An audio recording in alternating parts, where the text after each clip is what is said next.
So thanks for the few of you who have joined us. This is our first FIC members webinar, part of a now monthly ongoing series that we're going to be doing. This is our first one, so thank you for being the guinea pigs, and hope you'll excuse or forgive any roughnesses with the technology. I'm going to start off with just a little introduction, and then we'll go from there. So my name is Sky Blue, and I am the executive director for the Fellowship for Intentional Community.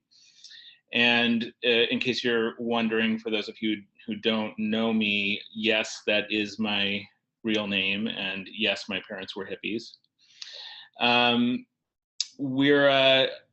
The agenda for today, the topic that we're talking about today is how do you get people to join your community?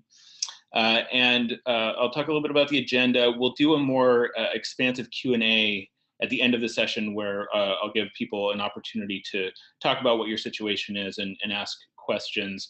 But in the meantime, you should see both a chat function and questions window that you can bring up at the bottom of your window, and we'll do our best to catch questions and respond as we go to those. For what we're going to cover today, I'm going to start off by talking about some kind of overarching ideas about this issue of getting people to join your community. And then at that point, after that, I'll kick it over to Pax to talk about outreach and recruiting strategies. After that, I'll do a little bit more about things like membership, purpose, transparency and finances, accessibility and governance, things that really help encourage people to actually join once you've got them sort of in the door and interested in your community. I'll kick it back to Pax after that for a little bit on how to retain members after they've joined, and then we'll move on to Q&A from there. Aiming to have the basic presentation stuff done by about 45 minutes in, and then we'll do Q&A for up to another half an hour or so, depending on what people have got for us. So that's kind of an overview. I guess before I jump in, give Pax an opportunity. Why don't you go ahead and introduce yourself and say a little bit about your background? Hi, my name is Pax Escalta. That is not what my parents called me when I was born, and they were not hippies. I've been at Twin Oaks for 20 years now and been the manager of recruiting, or the co-manager of recruiting, for most of that time. And I also do a bunch of work with the Federation for Egalitarian Communities, the smaller income sharing community network, particularly on the Point A project, which is trying to start new urban income sharing communities. And actually today I'm at Compersia, which is a new urban income sharing community in Washington, DC. But I'm also doing a bunch of work in New York City and Newark area and Binghamton and Baltimore. Yeah, that's plenty of intro. Great, thanks. Oh, actually, one other thing, I've created a set of notes for this, which is in your chat list. It's the first link. So if you want to look at my notes either after the event or during the event, you can click on that reduced URL and get to a Google document. Great, thank you. All right, so kind of getting into it now. Kind of do some of the bigger ideas. You know, this question of how do I get people to join my community is something that I get asked fairly often. People will say, you know, I've done X, Y, and Z. Why aren't people joining? And the answer is not often simple or easy. There are a million reasons, some of which you might have control over, some of which you may not, some of which that might be easy to identify, and some that are more insidious. And while there's certainly a lot of wisdom out there about how to create successful communities, guides, templates, There's really no out-of-the-box model for success. Every community is dealing with a unique set of circumstances. That said, there are common issues, and in this webinar, we're going to give you some ideas and hopefully also a sense of just how to think about these things. So to start off, a little anecdote. At the West Coast Communities Conference last year, I was talking with a woman who was asking this question. And her situation, she owned some land and she wanted people to come and join, but was having a hard time finding people. In the course of talking with her, it was clear that there were a couple different issues. There was clearly some security and some control issues going on. She was being really picky about who she wanted to join, and she was holding all the cards as the property. Partly her concern was the community ultimately not being what she wanted, or even potentially being pushed out if the group went in a direction that didn't work for her. And her entire financial life was tied up in the community. So what would she do if that fell apart? There were two main directions I went with her. One was, what do you really want? In terms of how picky it seemed she was being about the people, there was a question there for me of, there are communities that are more like villages, and there are communities that are more like families. And it kind of, my impression talking to her was like, it seems like you're wanting more of the family kind of community than the village kind of community. And that was something that she hadn't quite considered before. There were also other tie-ins here, of course. Architecture and design play a major factor. You can design communities to foster more or less engagement between members, which makes it more or less important how much they like each other. Similarly, economically, the more you set up shared resource systems, the more you're going to be engaging with each other, the more you're going to need to be able to work together harmoniously.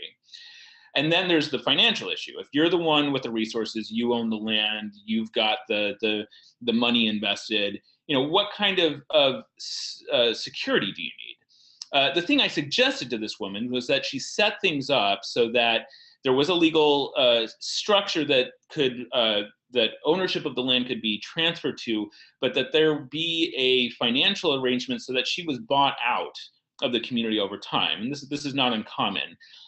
So that if the community didn't end up working for her, she would still have the financial security she needed as she got older. So obviously this would allow for a more immediate collective ownership structure that would help people feel empowered and invested while also protecting her in the long run. In terms of who you want to live with and how you want the community to look, there's nothing wrong with being picky. It just might take longer to find the right people, or you might not be able to find or create what it is that you're really wanting. Another thing I want to address is something that I hear with some frequency is I want to start my own community. Now, if you dissect the language there a little bit, starting my own community, there's something that's a little antithetical in there. Often that it's innocent. It's just a quirk of language.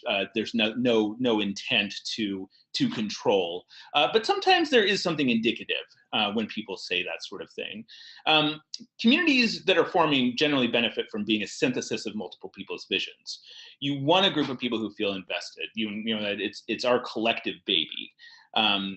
This is more likely to make it appealing to more people, a broader range of people, and also establishes a culture of social and cultural cohesion and co-creation. Maybe, what the group creates is not exactly what you thought you wanted, but what we think we want often doesn't always turn out to be what we want once we have it. And often we're as happy with something different from what we thought we wanted if we're open to it. But again, you want to be creating a culture where everyone feels empowered, engaged, invested, and where communication and conflict resolution is strong and people enjoy working together. So having one person or a couple be the ones holding the vision and really driving it forward, not that can't work. That absolutely can work at times, but there are obvious issues that potentially come with that, and especially in terms of trying to attract people. Connected to this is the idea of founder syndrome. This is something that comes up a lot. And it's basically the idea that the community diverges from what the founder or founders wanted the community to be in the first place. The founders, put some effort into trying keeping things the way they wanted it to be, and often end up leaving or getting pushed out under less than amicable circumstances. Sometimes founders just recognize, okay, this isn't what I intended, and I'm going to just go ahead and move on, and it is amicable. And sometimes it works out, and the founders stick with it for the long haul.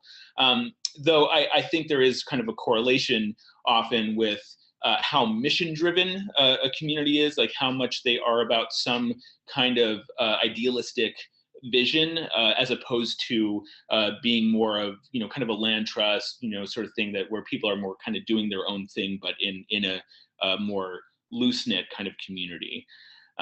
It's easier for founders to keep a feel like they can continue to have a place in the latter, where with the former it's a little easier for things to diverge and contention around a vision to arise.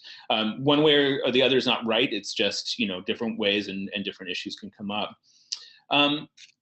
Last thing I wanted to address before I kick it back to Pax is the idea of addressing and identifying barriers, or I should say identifying and addressing barriers.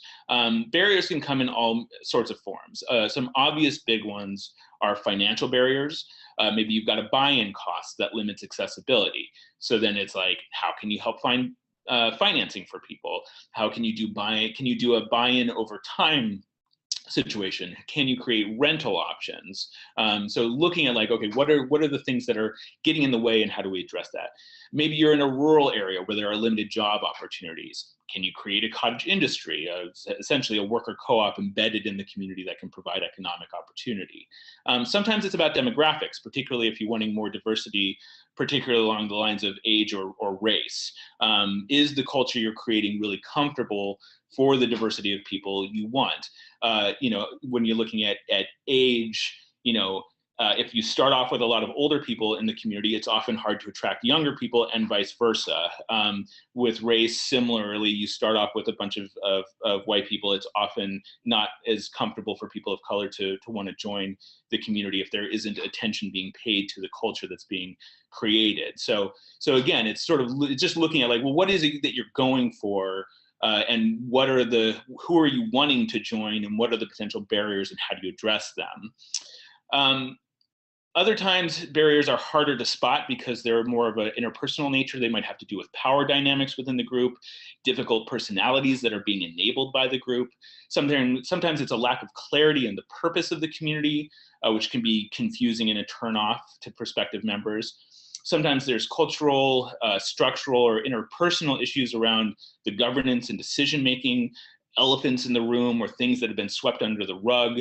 People feel that sort of thing when it's there, even if they can't really identify what it is or what's causing it.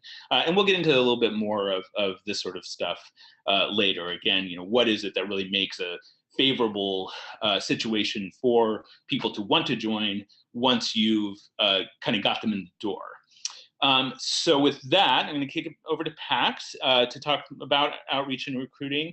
What kind of vehicles, what kind of platforms, what kind of methods work well for communities? What's important around how communities present and express themselves to be attractive? Basically, how do you get yourself known and attract people to come check you out? All right. Well, I'm going to take on at least some parts of that. The first thing, I think Skye made a nice division in terms of how people think about communities. Are they looking at a community like it's a tight-knit family, or is it something that's more like a village? And in terms of recruiting, there is a similar split that's important for people to think about, which is, are you looking for people who are founders of your new community, or are you looking for people who are settling into something that already exists? And for me, this division drives different kinds of strategies for how it is that you're trying to find people.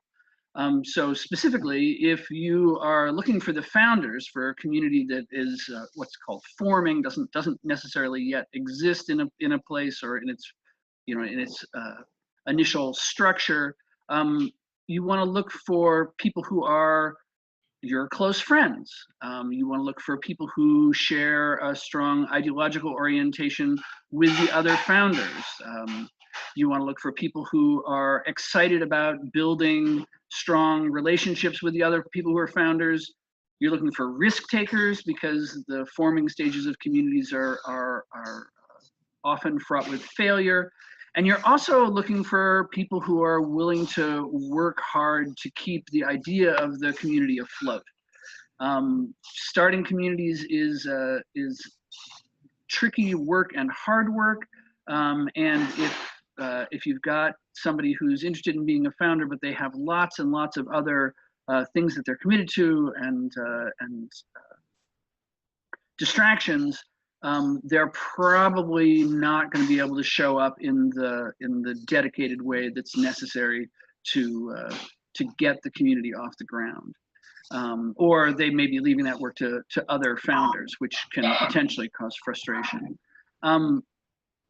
It's a different situation if your community exists, if you have your founders in place, if you have your buildings or your land and people can put structures on it or put tents on it or whatever. If there's something already that you can join, then there's a broader collection of people who you can seek, and there are a whole collection of different kinds of venues that you might seek them through. And I want to touch on them. These are listed in the document that I have the link for.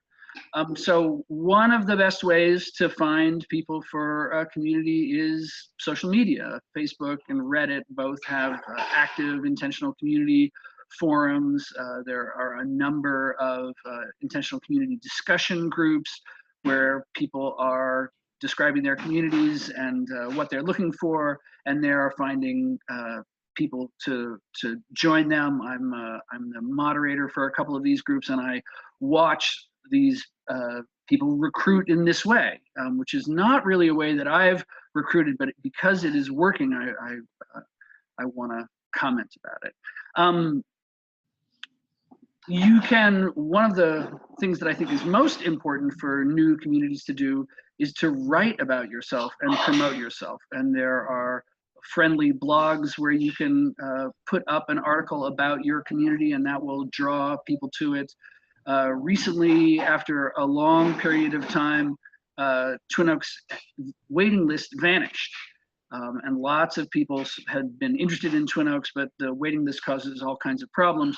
So when the waiting list vanished, I wrote a blog post that was called Vacancies in Paradise, and then with a big asterisk that described it wasn't really paradise. But a number of people read that blog post and applied to do the visitor period at Twin Oaks because they had always been sort of discouraged from it because they didn't know when they would actually be able to join. IC.org, you can list your community there. There are a number of different options that actually Sky knows more about than I do, including Communities Magazine. Once your community exists, one of the best things that you can do is you can go to the communities conferences. There's the regular Twin Oaks Communities Conference that happens over Labor Day weekend. There's also a West Coast Communities Conference that's happening at the end of September, beginning of October this year. Another thing that if you have something that is media sexy, you can invite the media to come in and interview you and do stories about you, and then you'll show up in whatever form press they produce, and people will find out about you that way. You can also write stories about yourself, and you can do short videos about yourself that you put up on YouTube.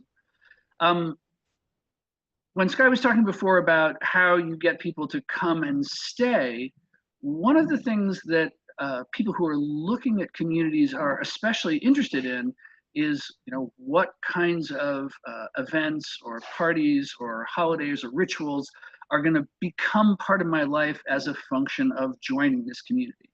And using parties and events as a recruiting vehicle is something that we've done a whole bunch of. If people join community because they think they're going to have a better quality of life in the community, and if you have great parties or engaging events, this is sort of proof to folks that that there is a better life here in this potentially previously unconsidered community living circumstance. One of the things that we also do at Twin Oaks, which we can do more of as a function of being sort of an established and successful, somewhat affluent community, is we do speaking gigs and workshops on community life in our region. We do these at colleges, book cafes, anarchist spaces, parks, festivals. We're regularly doing workshops presenting ourselves and presenting other communities in the FEC, in the egalitarian movement. And one of the most important places that you can recruit people from, which is a slightly controversial source, is from existing other communities. Some people call this poaching, where there's somebody who's already experienced in community living, and you go to them and say, hey, would you consider coming and living in our community? And this could be for a short period of time where you're getting off the ground, or it could be because you think this person is a better fit for you than the community that they're in, and potentially in an ongoing way. There's some don'ts, and this is a perhaps slightly more dangerous portion of the presentation.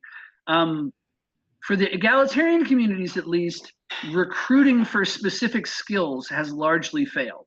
Right, like Twin Oaks is a big operation. We need car mechanics, we need computer programmers, we need electricians, doctors, nurses. We have all kinds of specialty skills that we would like to have inside of our mix. And when we've gone out and somebody's come in a visitor program, or we've tried to make some kind of effort in this area, we have often attracted people who have these skills, right? And sometimes they even come and join us. And then what nearly universally happens is they stop doing that thing that we recruited them for. Our car mechanics stop being car mechanics, our computer programmers stop being computer programmers, our electricians stop being electricians. They were doing that outside, and because they've made this big jump to community living, they're interested in all the other things that they could do. So at least for the egalitarian communities, recruiting for specific skills has been a little bit of a setup, though we have gotten lovely members who just are not doing the things that we thought we were bringing them in for. Another thing to not recruit for is recruiting people for their money or material ownership. I have this little story here. Bob has a boat. Bob is interested in our community. A number of us would love to sail on Bob's boat. Why don't we accept Bob, and then we'll have access to Bob's boat? Right. This is the wrong way to go. If your principal criteria should be how wonderful Bob is and how well they fit into the culture you have. And if you're looking to sort of cash in on the resources that somebody else has and ignoring those other criteria, you're likely gonna regret it. Similarly, you don't want to recruit for ethnic or racial diversity if you think your commitment to that part of the culture is done once the person is joined. That's tokenism. If you want a spiritually diverse community, then you need to devote collective resources to this. Similarly with ethnic and racial diversity, if that's something that's important to you, you need to figure out how that's part of the community beyond just bringing in a person of that type. And the last don't on here, which is especially relevant for us who are working in the city, is don't gentrify. And there are a bunch of reasons for this, but at the top of the list is that it can poison your relationship with your neighbors. If you're unsure, go to the folks in the neighborhood you're thinking about moving to and talk with them about moving in. Go to local events before you decide to move in. See if it's the type of neighborhood and local culture that you want to be part of. Yeah, that's sort of my canned piece. If there are pieces that you were especially interested in me getting at that I didn't hit on there, you could reiterate them and I could blab about them a bit more. No, I think that was great. I think we'll keep going, and if you have further thoughts, of course, jump in. I mean, I think the thing that I just want to highlight is obviously the web presence, website, social media, like they can't be underestimated at this point in terms of its importance. But I also really like what you were saying about the importance of being actively engaged both in your local or regional larger community and also the community's movement. And even if you're not coaching, so to speak, you're not actively trying to go for people who are living in other communities. People in other communities leave. They don't want to live in that community anymore for some reason, and often they're still interested in living in community. So if they know about you, there's a good chance that they're gonna check you out. So I think you made really good points about like that those kinds of engagements in the sort of larger community, the larger movement, can be really effective in terms of recruiting members. Yeah, the thing that I want to tack onto that is, particularly for a new community, a thing that's great is to have somebody who has community experience. Because the problems that you face, like, it looks like we may have to expel Bob because he's done this terrible thing. If you've never had anybody who's gone through an expulsion process before, you're at a disadvantage. And so having people who have community experience increases your chances of success. Great. All right. Well, let's going to move on. So I'm going to touch on a few more of these things that make it more favorable for people to join once they've come and checked you out. So the one thing that kind of top of the list, I would say, is membership process. It can be easy to just think, oh, like, they come, we meet them, we just decide if we want them to join, and then they join. It's that simple, right? Well, it can be, but the important thing to remember is the clarity, the transparency around the process. Whatever that process is, you don't want people wondering about this. You don't want them to not be clear on what exactly the steps and timeline for joining your community is. It helps create a sense of safety and security for prospective members. Not like it's some popularity contest, and if they happen to like me enough at some point, maybe they'll invite me to become a member. Like, that's not going to be attractive. Another thing that I think is important and ties in particularly with membership process is purpose. Now, this could look like a mission statement, but I think the thing to remember is that it doesn't have to be lofty. We're not necessarily looking for some grand mission for education and outreach or being a demonstration center or anything like that. That is true for many groups, and that's great. But having your purpose more or less simply being to create a comfortable, satisfying place for people to live is totally fine. It's just about being clear about what it is that you're doing and having clear agreements that support it. And then again, making sure that that is being expressed well in your membership process, as well as in the agreements of the community. For example, Dancing Rabbit Eco Village in Northeast Missouri, they have really great ecological covenants and sustainability guidelines that have made them a really impressive model for how to live a largely fossil fuel-free existence and enjoyably. They also, on the flip side, they have a vision of growing to be 500 to 1,000 people. They range from around, I think, 50 to 70 these days, and they're struggling to continue to grow, in part because they have people who now live there that are not particularly on board with growing to be that size. And I think it's because they didn't do as well a job with the ecological stuff at instituting their size vision. What are the ways? There are ways that they probably could have made sure that there was resource allocation or things like that that really would have fostered that kind of growth and made it more clear that here are these policies, here are these things you have to contribute to coming in as a member that are supporting this growth that we've envisioned. If things are not in place, then if it's kind of more like, oh, this is a nice idea, it's easier for people to come and be like, oh yeah, sure, that sounds good. But then as time goes on, they're like, actually, I wasn't really that on board with it, and there's nothing mandatory about it, so I'm not really going to support it. So that's something you want to look out for. I would say transparency in finances. I mean, again, a lot of this stuff really does come down to like really clear articulation and transparency. So similarly to membership process, you don't want confusion or lack of clarity around the finances of the community about to what degree a person's finances will be involved with the larger community. What are the expenses? What is the nature of the of membership in terms of any kind of access to assets or different things like this. We have so much baggage in our society around money, and it's just an incredibly difficult topic for people to talk about. So just making sure that the finances of your community are super clear, easy to discuss, and people know what they're getting into is really important.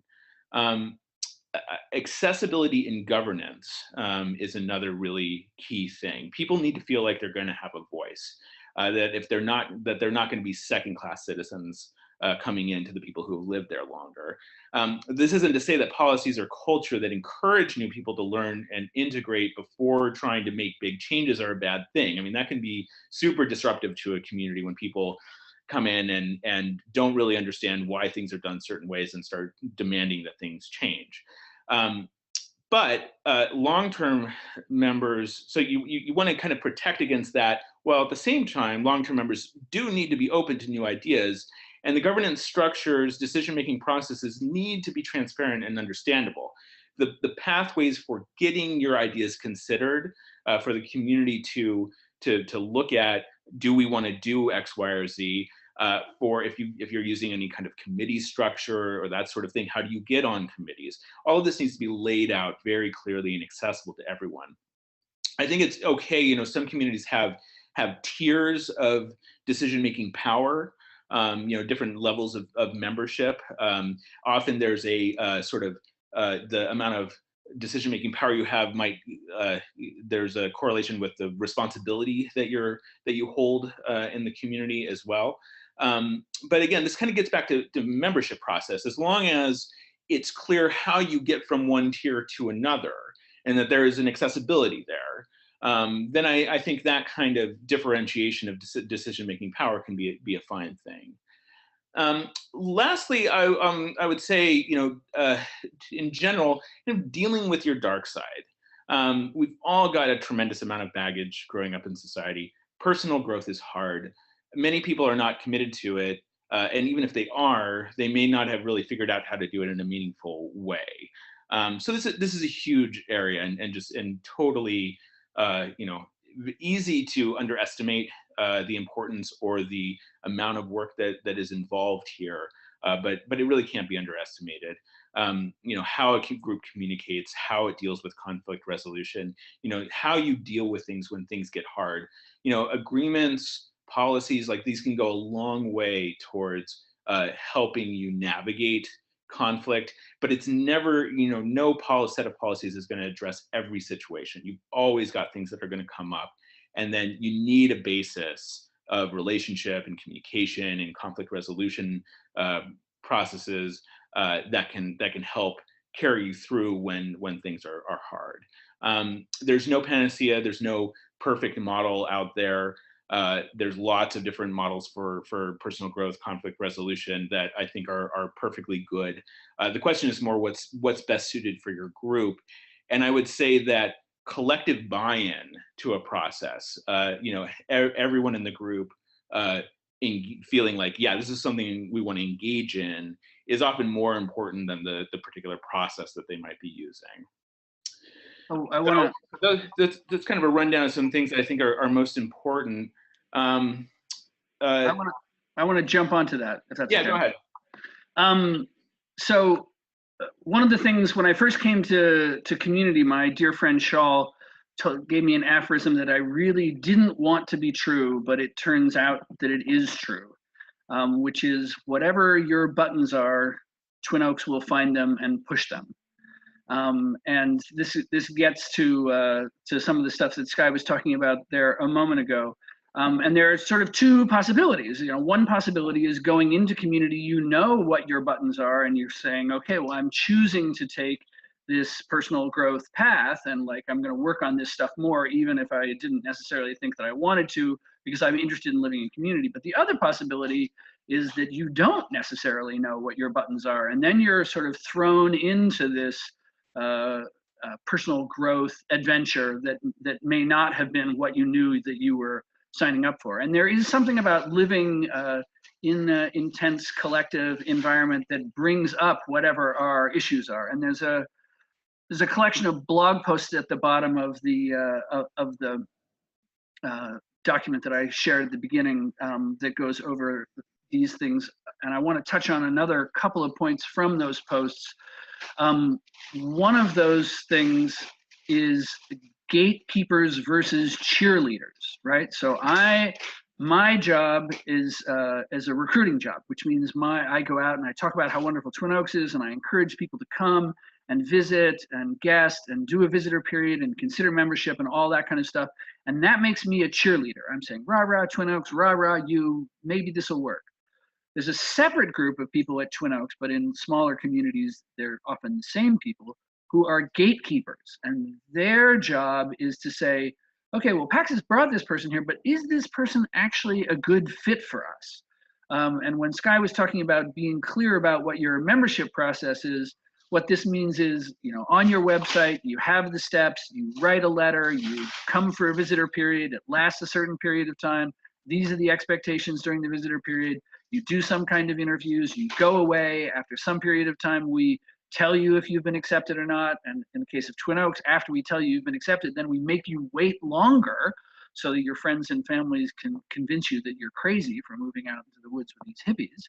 And if they can't convince you, then you can come. And this is part of the sort of the anti-cult clause, right? Like we want to distinguish ourselves from cults. But getting back to the gatekeeper and cheerleader functions, particularly because some people do both of these things, it's important for people to understand, members of the community to understand which of those hats they're wearing when they're engaging people.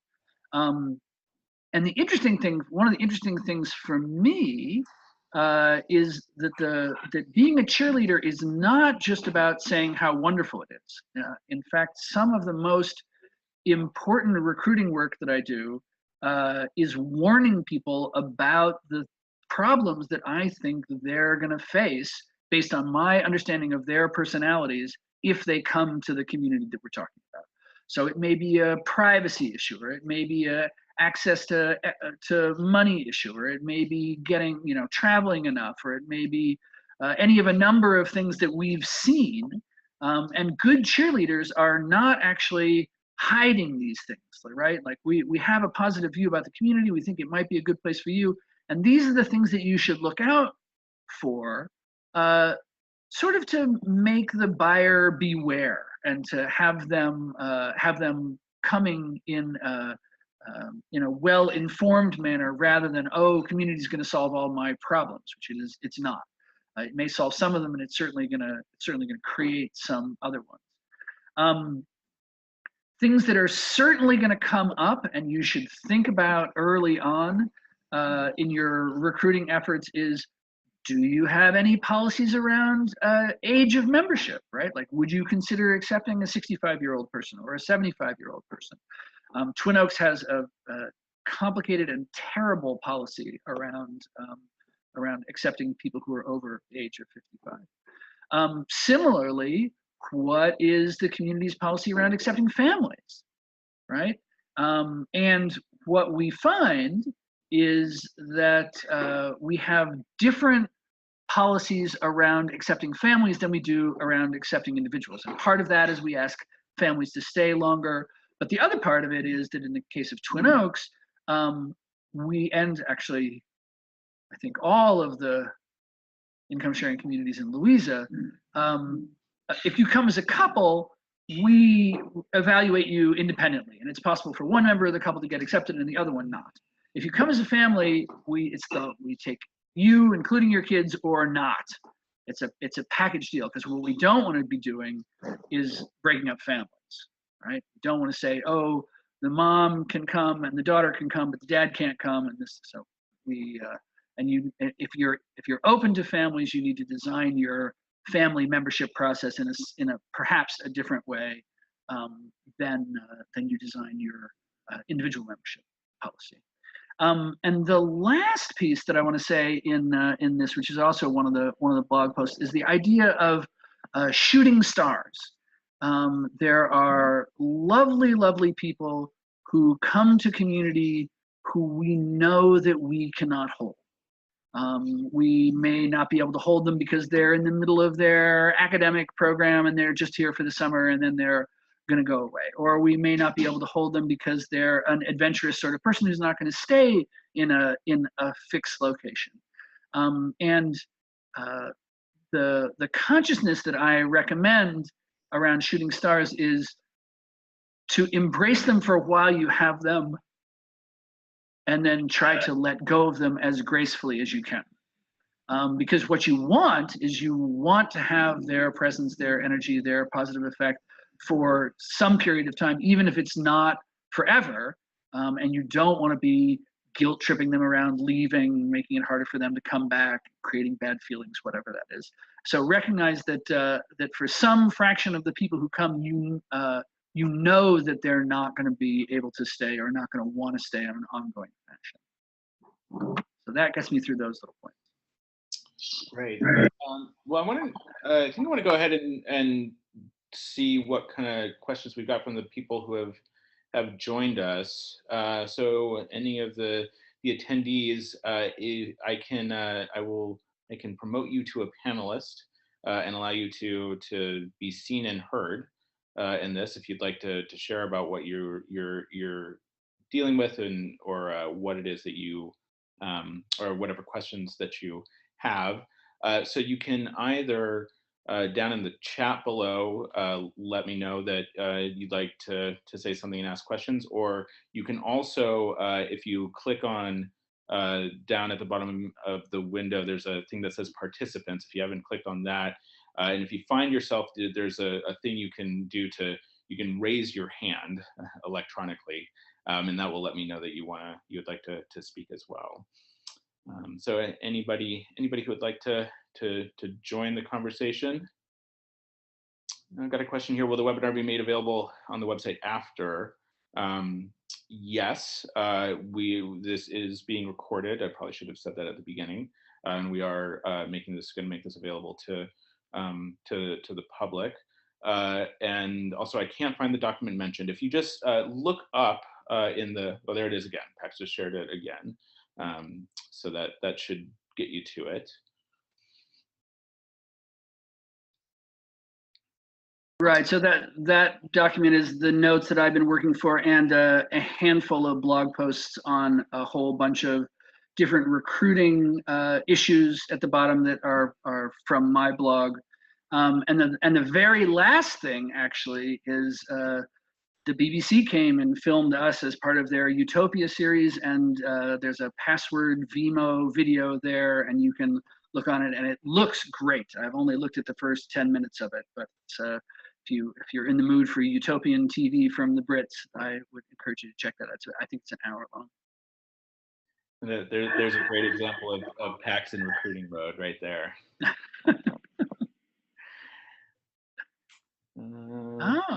From me to all participants. Huh. Oh, I see. I see what the problem is. PAX, if you could, so you can change whether it's to.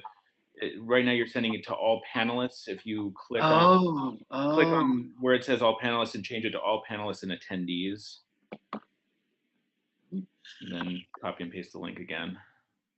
Down here, I see all panelists and attendees. My bad. Okay, let's try again. Here we go. Whoop, whoop, bang. There. Great. All right. All right. So then I want to put the other thing that I put. So Sky put in this families versus villages, which is one key divide, and the other one is founders versus settlers. Similarly, go ahead. Yeah, similarly, one of the things that we're finding at Twin Oaks, well, in the 5 communities, the 5 income sharing communities in Louisa, is when people come in and they sort of bop around amongst these to try and figure out where they're going to live. One of the things that I say is there's a big difference between Twin Oaks and Acorn together as sort of well-established communities, and Mimosa, LEF, and Cambia, which are the three younger communities that are in founding, in a founding stage. And the big part of that difference is if you're a founder, it's like you're in a startup. And the joke about having your own company is you can work whatever hours you like as long as it's all of them. If you come to Twin Oaks or if you come to Acorn, these are well-established communities. The businesses are running. You can do your 40 hours a week, and you can spend the rest of the time, doing your art or, building your relationships or working on your family or whatever it is. The expectation is different. If you working hard versus you doing, basic quota is not going to sink or save the community. Whereas in the founding communities, there's like an expectation that you're sort of going to do whatever is necessary to keep the community afloat, and that is likely to be exhausting. I'm going to do a little plug. So as Pax mentioned earlier, there are lots of resources for recruiting on IC.org if you haven't found them yet. We do a variety of different kinds of advertising. You can do a banner ad, like a visual ad on the website. There are classified ads. It's actually, there's three sections. There's a seeking community, communities looking for people, and trying to remember what the three are. Looking for a community, and communities looking for people, and I think people looking to, right, people, excuse me, people seeking existing communities, people wanting to found communities, and communities that are looking for members. And it's free to do those kinds of listings, whatever kinds of ads are. There's also, if you go to the bookstore on IC.org, there's a tremendous number of books and also free resources that, again, I mentioned earlier, guides, templates out there for helping start communities. Again, all the circumstances are always unique, but they often just help you ask good questions. Like what are the right questions that you should be asking yourself, things that you should be addressing. Communities Magazine, of course, is a treasure trove of information about how to be building community as well. So of course, check that out. And of course, listing on the IC.org directory, which also comes out occasionally in print version as well, is a great way. The IC.org gets about 40 to 60,000 unique visitors every month, and a tremendous amount of the traffic actually does go towards the directory. So it really is a good place to be reaching out to people. Got a question here. I belong to Village Hearth, a forming 55+ co-housing community, so not income sharing.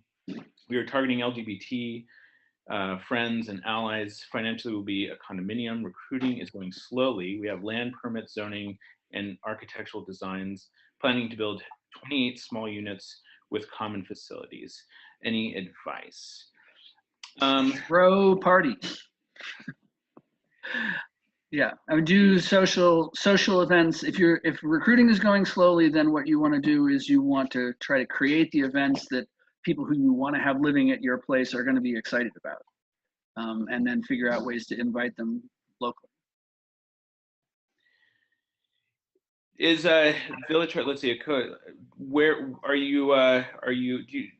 Let me know if you'd like to get on and actually talk with us, or you can type in, maybe let us know, are you a rural or more urban, or what city are you nearby? Maybe say a little bit more about your circumstances. I think co-housing is an interesting model. I mean, I think the financial aspects are often pretty important when it comes to co-housing communities. A unit in a co-housing community is often cheaper than the market rate for a house in whatever area it is, but it's still often very expensive, especially for younger people. So I know of lots of co-housing communities out there that are looking more at creating rental options and that sort of thing. Different ways to kind of lower those financial barriers. So to the extent that that's an issue, you can look at that. Yeah, I mean, and I think, there's there's there's some classic things in the marketing world that you might consider. If there are particular demographics that you're looking at, a classic approach is to kind of make a profile of the two or three or four kinds of people that you're looking for. Like really think through like who exactly are these people. Even kind of stereotype to some degree to just kind of get yourself sense of like a very specific sense of who you're looking for, and then think about where do we find those people? Where are those kind of people going? What kinds of social activities are they doing? Where are they volunteering? Are they going to the farmers market? Are there particular, clubs, music venues that they're showing up to? These sorts of things, and then you target whatever kind of outreach, advertising, putting up flyers, just having a presence in those places. Let's see. You've added a lot of our current members are not local, so parties are hard. Okay, we are in suburban Durham, North Carolina, 15 acres, but building clustered. So I mean, I think the advice of social activities is still relevant. It doesn't necessarily need to be in your community. You can find other venues, and again, I think this is an important part of finding being connected in with the larger community in your region that you're where that both that you want to be connected to anyways, but also the where there might be the kind of people that you're looking for. So are there particular venues? Like I know, and I don't know what's in Durham, but it's not uncommon for say a local food co-op to have some kind of event space or meeting space embedded in it. So if there's something like that in Durham, some friendly aligned space that you can do a little info session or social gathering, potluck, whatever that sort of thing, make use of friendly allied other groups in your area to do these kinds of social events.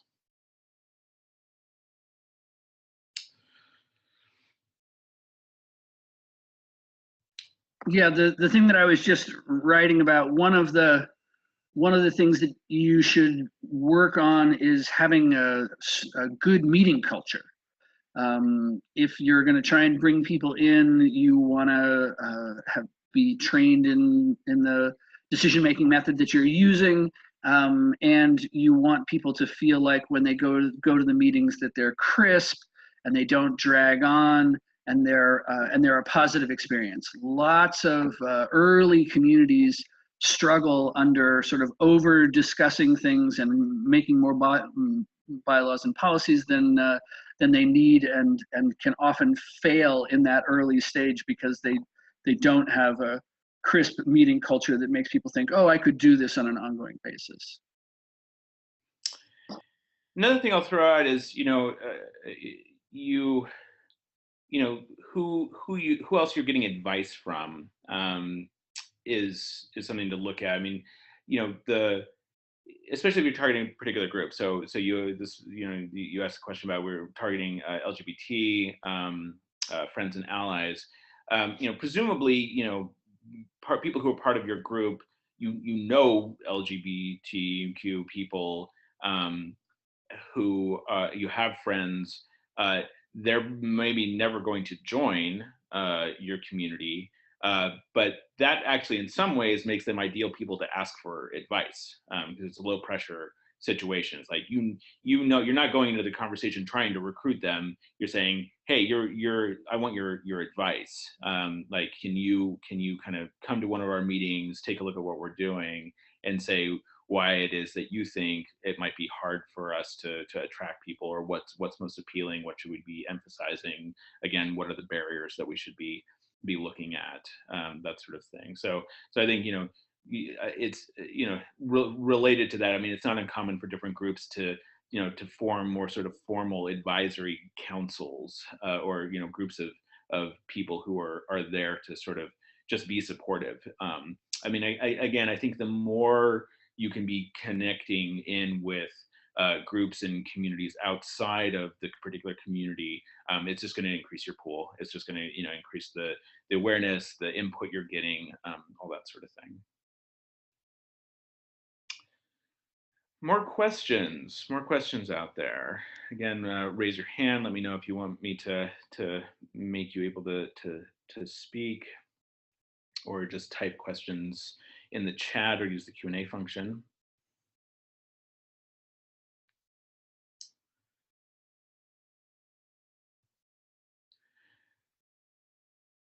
Right. Well, not seeing anything, so maybe we're at a good place to start wrapping up. Um, uh, Thank you, everyone who joined us today.